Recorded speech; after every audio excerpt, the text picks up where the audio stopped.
네, 안녕하십니까. 반갑습니다.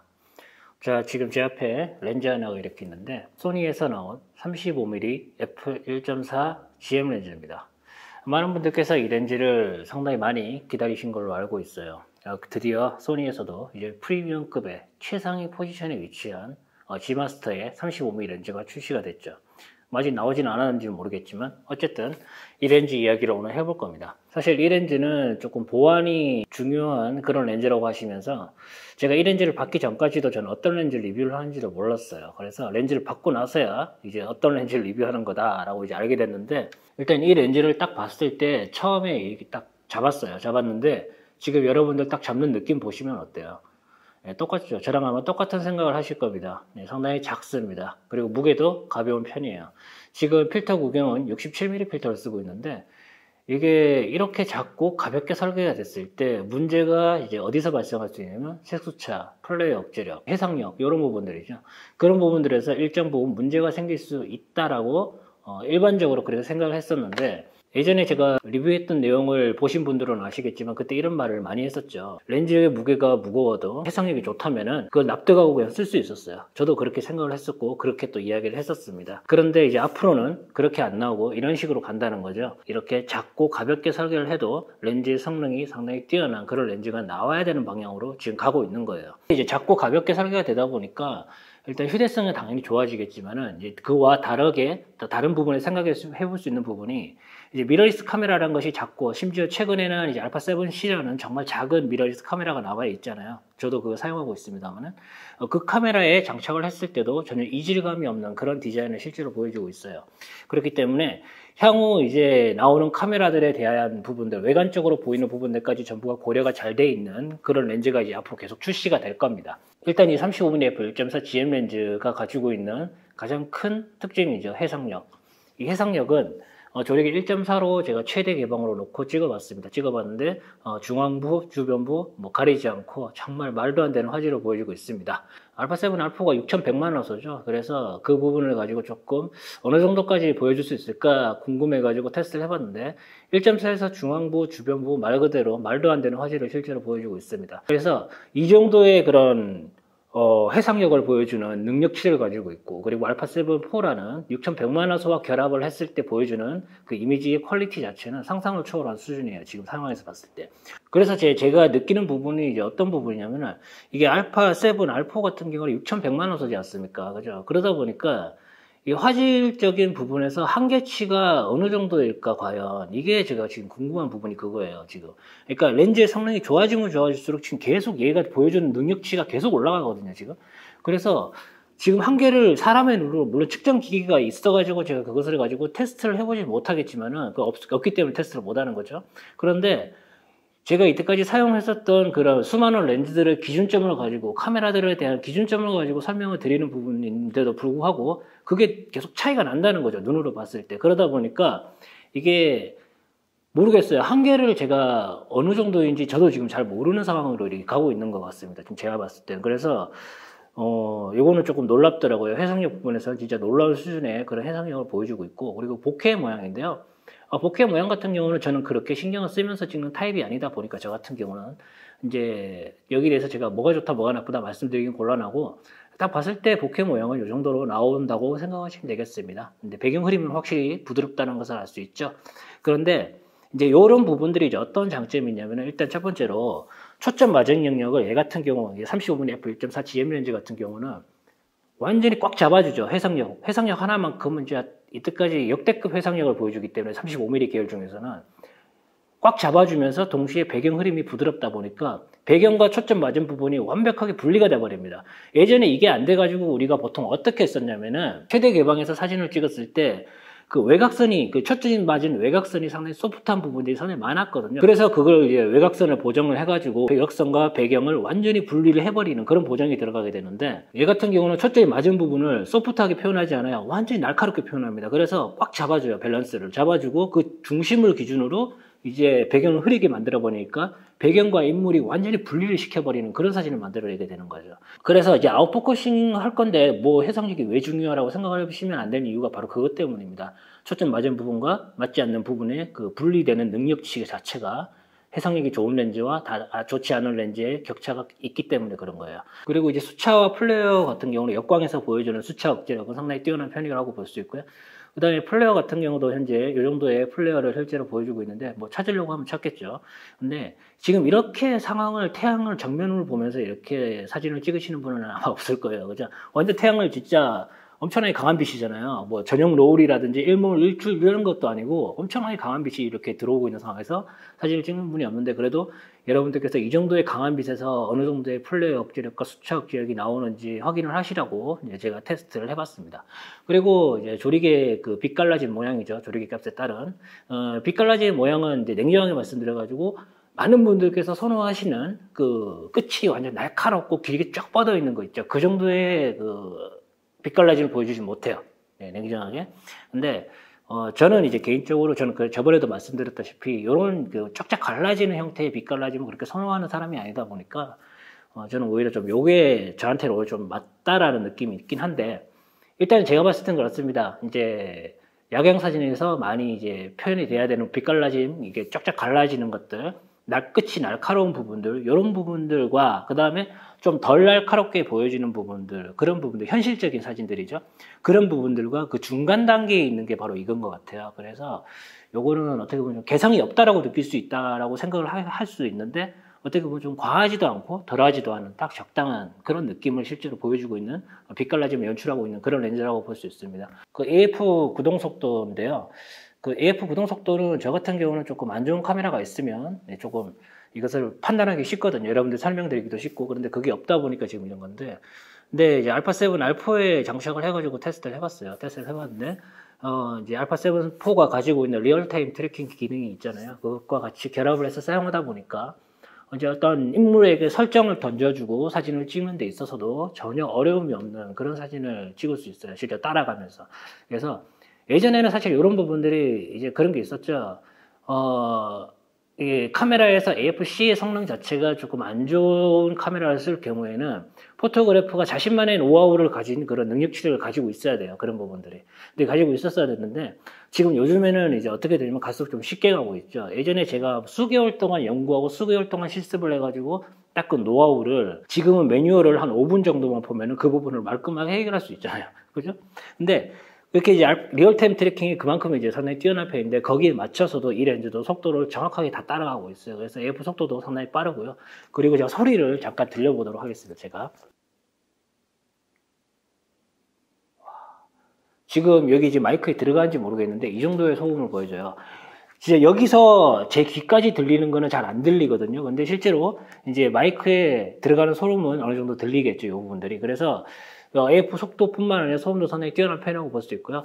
그리고 이제 싱글 AF에서 이게 초점을 잡는 걸 좀 보여드릴 건데, 제가 초점 영역을 싱글 AF로 바꾸고, 자, 먼 거리에 있는 부분을 AF를 잡은 상태에서 가까이 있는 거, 저기 사과, 네, 먼 거리에 있는 거, 네, 싱글 AF에서도 정말 원활한 AF 능력을 실제로 보여주고 있습니다. 그래서 요거 보면 알거든요. 이제 AF가 뒤에 갔다가 가까이 갔다가 요 속도 보면 아는데, 사실 이제 요 부분에 있어서도 상당히 빠른 AF 속도를 실제로 보여주고 있는 그런 렌즈입니다. 그리고 MF인데요. MF가 이게 보통 그렇다고 하더라고요. 그 MF로 어떤 영상을 찍을 때 이제 이게 즉각적인 반응, 그리고 세밀함 이런 게 좀 떨어진다라고 해서 저는 몰랐어요. 그런 거 몰랐는데 그걸 개선했다라고 하시더라고요. 그래서 지금 한번 영상을 그대로 한번 찍어 보겠습니다. 현재 상황에서. 그리고 한번 보여드리도록 하겠습니다. 돌아가면서 완전히 실시간으로 보여지고 있습니다. 그래서 시간차가 없네요. 이게 기본적으로 미러리스 카메라들 같은 경우가 여기서 MF 영상 같은 걸 찍기 위해서 MF를 이제 펄로 포커스라든지 그런 거 장착해가지고 돌렸을 때 이제 여기 뭐죠? LCD에서 보이는 시간차가 어느 정도 약간 있는 경우가 있거든요. 그런데 얘 같은 경우는 그래서 이 부분도 개선이 된 게 확실히 맞는 것 같습니다. 그래서 전체적인 렌즈의 그런 성능들 자체가 균형을 잘 이루고 있고, 그리고 고스펙인 만큼 스펙 자체도 상당히 뛰어난 그런 렌즈라고 볼 수 있고요. 그리고 이제 35mm 화각이 보여주는 느낌 자체가 보통 이게 다루기 되게 쉬운 렌즈 중에 하나예요. 35mm가.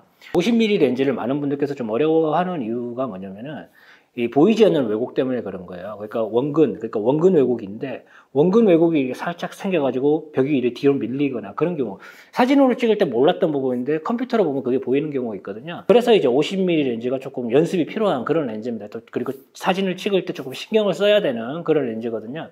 근데 35mm는 그런 게 아니죠. 왜곡 자체가 일단 눈에 다 훤히 보이고요. 그래서 촬영을 하고 나서 집에 와서 이제 컴퓨터로 확인했을 때 그게 보이는 게 아니라 촬영하는 동시에 그것을 확인할 수 있고, 그리고 그 왜곡 자체를 역으로 이용을 하면서 사진을 찍을 수도 있고요. 그리고 무엇보다도 활용도가 높은 이유가, 보통 인물 사진을 찍을 때 50mm 렌즈나 이런 렌즈들 같은 경우는 85mm도 마찬가지고, 그런 렌즈 같은 경우는 그 포토그래퍼의 위치가 높고, 그 다음에 사진을 찍히는 대상, 그러니까 인물이죠. 인물의 위치가 이렇게 낮은 위치에 있게 되면은 이게 사진이 좀 이쁘게 안 나오는 경우가 있어요. 그런 경우에. 그런데 이 35mm는 그런 부분들을 말끔하게 해결해 줍니다.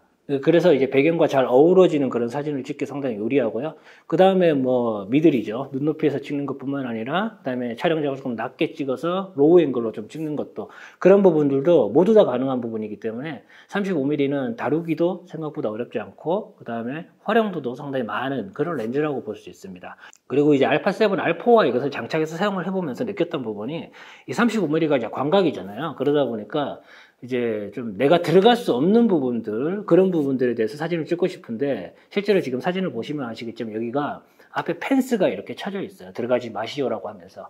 들어가서 찍을 수 없는 노릇이지 않습니까? 그런 경우에 제가 35mm 1.4 GM 렌즈 가지고 알파7 R4에 장착해서 찍어봤는데, 실제로 이렇게 찍고 그 다음에 크롭을 했어요. 크롭을 해가지고 사진을 이제 편집을 해서 보니까 이게 크롭을 한 사진인지 알 수 없을 정도의 그런 선명한 그런 화질을 보여주더라고요. 그래서 이렇게도 이제 활용을 할 수 있는 부분이죠. 렌즈의 성능이 받쳐주고, 그리고 카메라의 알파7 R4가 가지고 있는 6100만 화소가 보여주는 그런 화소도 좀 받쳐주는 부분도 있다 보니까 이런 부분들이 가능하다라고 볼 수 있습니다. 그리고 이제 최소 초점 거리죠. 최소 초점 거리가 중요한데, AF로 뒀을 때 그냥 보여드릴게요. AF로 뒀을 때 이 정도의 거리에서 사진을 찍을 수 있어요.